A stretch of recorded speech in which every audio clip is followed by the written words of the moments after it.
For cable and wire manufacturers, the ACI cable dryer provides an innovative solution to remove residual moisture from water-cooled insulated wire, cable and extruded products.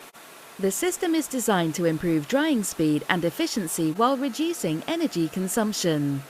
Unlike conventional compressed air solutions, our blower-driven system reduces quality check failures and product wastage, thus providing manufacturers with reliable drying at speed and significantly lower running costs.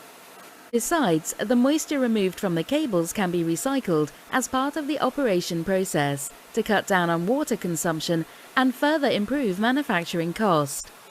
The unit is particularly effective in small diameter production, where it can achieve drying speed of up to 1,200 meters per minute, exceeding the performance of expensive compressed air-powered drying systems. The unique ACI system is suitable for cable, wire and extrusions, ranging from 0.2 mm to 65 mm in diameter.